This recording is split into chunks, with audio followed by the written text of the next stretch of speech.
Assalamualaikum warahmatullahi wabarakatuh. Alhamdulillah wa syukur ala ni'amillah wassalatu wassalamu ala rasulillah Muhammad bin Abdillah. La hawla wa la quwata illa billah. Rabbi shrah li sadri wa yassir li amri wahlul 'uqdatam min lisani yafqahu qawli. Mahasiswa baru Universitas Islam Indonesia, hari ini kita berbahagia karena bersama kita sekarang adalah Gus Baha Kiai Haji Bahauddin Nur Salim yang akan memberikan tausiah, memberikan inspirasi kepada kita tentang konsep ulil albab, yang itu adalah tujuan pendidikan di Universitas Islam Indonesia. Melalui program ini saya berharap mahasiswa Universitas Islam Indonesia betul-betul dapat memahami dan menginternalisasi nilai-nilai ulil albab dalam dirinya. Assalamualaikum warahmatullahi wabarakatuh. Terima kasih sudah bergabung dan kami mohon bisa menginspirasi adik-adik mahasiswa baru untuk siap menjadi ulil albab. Silakan, Gus. Assalamualaikum warahmatullahi wabarakatuh. Bismillahirrahmanirrahim. Rabbi shrah li sadri wa yassir li amri wahlul 'uqdatam min lisani. Allahumma shalli wa sallim ala habibika Mustafa Muhammadin wa ala alihi washabihi ajmain. Amma ba'du. Bapak Rektor Profesor Fathul Wahid yang saya hormati, teman-teman mahasiswa baru yang sangat kami cintai, karena di sini memang kita semua ingin menjadi manusia ulil albab, agar orisinil saya bacakan ayat yaitu yang ada di 190 Ali Imran. Definisi ulil albab di sini disebut alladzina yazkurunallaha qiyaman wa qu'udan wa 'ala junubihim wa yatafakkaruna fi khalqis samawati wal ard. Mereka yang mengingat Allah baik saat berdiri, saat duduk maupun saat rebahan, saat santai-santai tiduran, dan selalu berpikir dalam penciptaan Allah, tentang menciptakan Allah menciptakan langit dan bumi. Kemudian dalam berpikir itu menyimpulkan Rabbana ma khalaqta hadza batila, bahwa yang kau ciptakan semua ini tidak ada yang sia-sia, tidak ada yang tanpa guna, tidak ada yang tanpa manfaat. Kemudian diantaranya ingat lagi dengan menyebut subhanaka faqina adzabannar, maha suci engkau, jagalah kami ya Allah dari siksa api neraka. Di sini ulil albab diberi definisi yang sangat religius, karena ini apalagi kita ini di UI Universitas Islam Indonesia, bahwa di antara kaum yang berakal adalah kaum yang sadar bahwa alam raya ini ada yang punya, yaitu Allah Subhanahu wa taala. Lalu dalam tradisi keilmuan, menstatuskan Allah atau mensifati Allah itu dengan cara-cara yang benar. Di antaranya adalah mengikuti cara Allah mensifati dirinya sendiri. Ini penting saya utarakan supaya apapun cinta kita kepada Allah, jangan sampai kita menstatuskan Allah dengan sesuatu yang Allah itu terbebas dari sifat itu. Sehingga dalam banyak ayat diterangkan subhanahu wa ta'ala begini terus amma yaqulu zalimuna ulwan kabiro. Jadi Allah nggak mau disifati secara salah oleh orang-orang yang zalim, oleh orang-orang yang kafir. Saya beri contoh misalnya begini, betapa mudahnya Rasulullah mendorong kita mencintai Allah. Misalnya, kamu tidak usah takut rezekinya Allah itu habis. Bukankah kamu berpikir, kata Nabi, Aro'aitum, coba kamu angen-angen, kamu pikir berapa Allah ngasih rezeki mulai Allah menciptakan langit dan bumi sampai sekarang. Artinya stok makanan yang diciptakan Allah itu luar biasa. Mulai dulu ada dinosaurus ya makanan tidak habis, ada ikan paus ya makanan tidak habis. Padahal ngelihat makanannya mereka itu ngeri betul, tapi nyatanya hewan-hewan yang makanannya super banyak ternyata ya sampai sekarang pun tetap dapat rezeki. Jadi kata Nabi, aro'aitum ma anfaqo mudz khalaqas samawati wal ard fa innahu la yanfudu ma indah. Lihatlah apa yang diciptakan Allah mulai langit bumi diciptakan, semua makhluk yang hidup semuanya dapat apa? Rezeki, dan semuanya tidak bisa menghabiskan rezeki yang disiapkan Allah SWT. Begitu juga di masalah ilmu yang dianugerahkan Allah ke kita ini tidak ada habis-habisnya, dikaji kemudian tidak ada habisnya.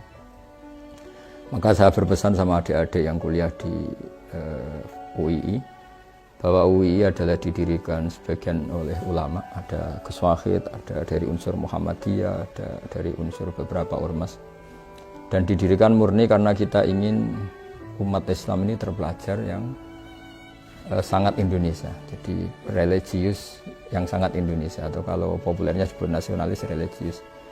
Karena kita tidak pernah ingin Islam benturan dengan negara, negara benturan dengan Islam. Contoh yang paling mudah tentu kita anti narkoba. Negara menyediakan ada BNN. Islam mengharamkan curang, korupsi. Negara ada KPK. Islam ingin negara ini stabil, nyaman. Negara ada kepolisian yang menjaga kestabilan itu. Sehingga ketika kita baca al-muslim man salim al-muslimuna min lisanihi wa yadihi, orang muslim itu siapa?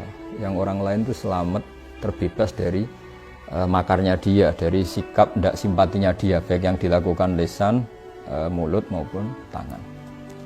Sehingga ketika kita menganjurkan kedamaian, menganjurkan sangat Indonesia, itu selalu tidak pernah kita ini benturan dengan negara. Dan itu yang diinginkan para bapak bangsa, para ulama kita, para guru-guru kita. Sehingga dalam sebuah makalah yang luar biasa, kata Imam Zuhri, kenapa ada sulhul Hudaybiyah, perjanjian dalam Hudaybiyah. Kata Imam Zuhri, dan ini semoga menginspirasi banyak mahasiswa, syukur-syukur semuanya terinspirasi oleh makalah yang diciptakan atau yang dikatakan oleh Imam Zuhri, yaitu gurunya Imam Malik.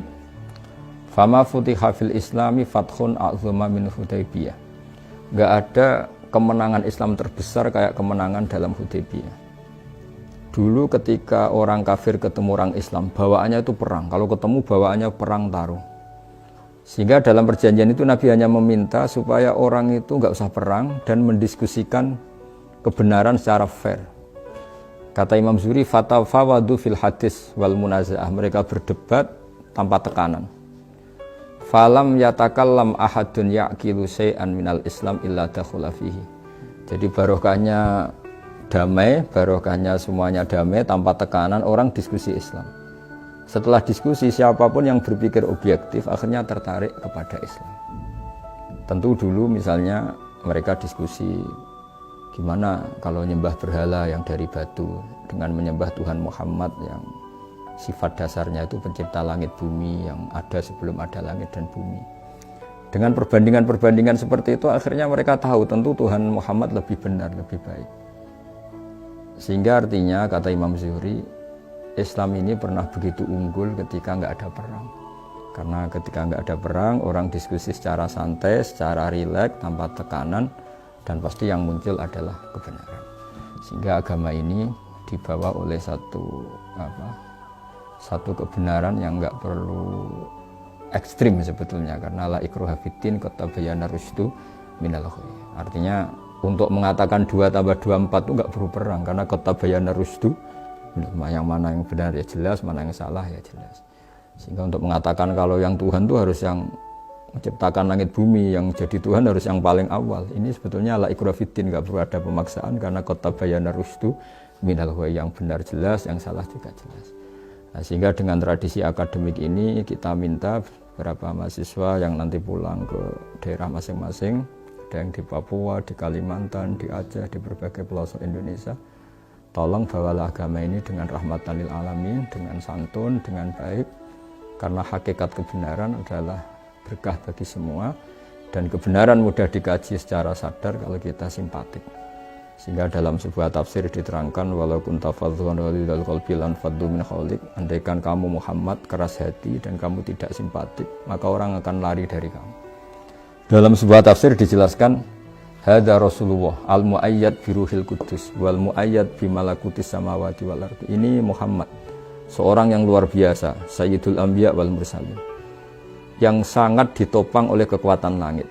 Itu pun kalau secara sosial salah, akan punya akibat lan faddu min haulik. Orang akan tidak simpatik, orang akan lari. Apalagi kita, kata mufassir, sekali kita tidak simpatik, maka kebenaran akan dibenci, visi-visi Islam akan ditinggalkan.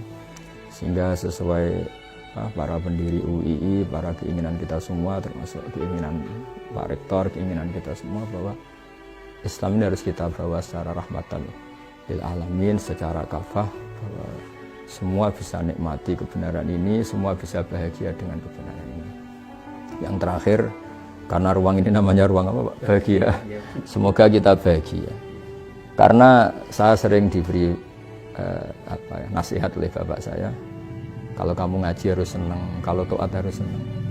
Bagaimanapun orang nyari maksiat itu karena ingin cari kesenangan. Sehingga kalau orang baik sudah senang dengan kebaikan, insya Allah kebutuhan akan maksiat untuk cari kesenangan itu berkurang. Syukur-syukur hilang sama sekali. Kita sebagai manusia bahagia sekali nimang anak misalnya, nimang cucu. Bahagia sekali orang kebanyakan dengan ngopi. Bahagia sekali ketika ketemu teman akrab. Banyak kebahagiaan yang nggak butuh maksiat dan itu kita happy. Begitu juga Rasulullah SAW. Kalau muji sholat itu wa qurratu aini fi sholat. Bahagia saya ketika sholat. Sehingga kalau beliau punya banyak masalah, beliau ngendikan mana Bilal kok tidak datang-datang ngajak sholat. Sampai beliau ngendikan arifna ya Bilal, tolong istirahatkan kami dengan sholat. Jadi kebenaran itu harus sesuatu yang membahagiakan, yang nyaman. Jadi dengan seperti itu insya Allah kita tidak berkebutuhan untuk senang dengan cara-cara yang tidak benar. Sehingga agama ini menyarankan qul bi fadlillah wa bi rahmati fa bidzalika falyafrahu. Ingat selalu fadl Allah, anugerah Allah, kenikmatan-kenikmatan Allah. Dengan cara itu kamu akan bahagia. Nah, dari bahagia itu diharapkan bahagia yang islami, bahagia yang baik, sehingga kita tidak perlu bahagia dengan hal-hal yang dilarang oleh Allah Subhanahu wa Ta'ala. Saya kira demikian pesan kami supaya mahasiswa-mahasiswa tambah berkontribusi terhadap bangsa ini, terhadap agama ini, bahwa definisi ulil albab adalah mereka yang terakhir dalam kesimpulannya mengatakan Rabbana ma khalaqta hadza batila, bahwa semua yang kau ciptakan, aturan-aturan yang kau terapkan, pasti semuanya itu ada hikmahnya.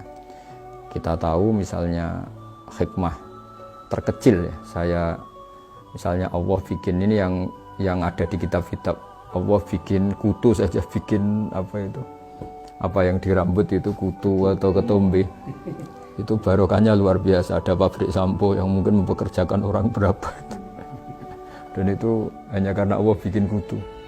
Ketika Allah bikin sesuatu yang paradok, itu juga mengilhami banyak orang. Wa inna lakum fil an'ami la ibrah nusqikum mimma fi butunihi min baini farsi wa damil labanan khalisan sa'ighal lisyaribin. Allah bisa mengelola dari hewan sapi misalnya, itu ada unsur darah, juga ada unsur kotoran, tapi Allah bisa mengelola dari hewan itu keluar susu sing sa'ighal lisyaribin. Kita hidup juga gitu. Mungkin kita di negara yang enggak ideal, atau di komunitas yang enggak ideal, atau hidup di keluarga yang enggak ideal. Kita hidup kadang antara darah dan kotoran, tapi Allah tetap mampu bikin sesuatu yang luar biasa, yaitu ada labanan khalisan sa'ighal lisyaribin. Maka kata para ulama, jangan putus asa ketika Anda hidup di keluarga yang kurang menopang, atau negara yang tidak seperti yang Anda inginkan, atau di komunitas yang Anda tidak cocok, karena Allah tetap saja berkemampuan mengeluarkan labanan khalisan sa'ighal lisyaribin. Semoga teman-teman mahasiswa, adik-adik yang mungkin punya keluarga yang orang tuanya broken atau cerai, atau di kampung yang mungkin kurang islami, semua ini tetap kita berharap sama Allah, jangan putus asa, karena agama ini limangkan yarjuha wal yaumal akhir. Agama ini diperuntukkan bagi yang selalu berpengharapan, dan Allah sangat mengkritik yang putus asa. Jadi apapun kondisi bangsa ini, misalnya kena pandemi, kena macam-macam, Allah selalu mengapresiasi mereka yang selalu berharap lebih baik, Karena dibalik sosial yang enggak benar pun, kayak tadi mimbeni farsin wadamin, antara kotoran dan darah, ternyata Allah tetap saja mengeluarkan labanan khalisan sa'ighal lisyaribin. Dengan penuh tekad ini dan penuh niat yang baik pada bangsa ini, semoga kita dapat petunjuk dari Allah Subhanahu wa Ta'ala dan dapat ma'unahnya. Saya kira demikian. Wassalamualaikum warahmatullahi wabarakatuh.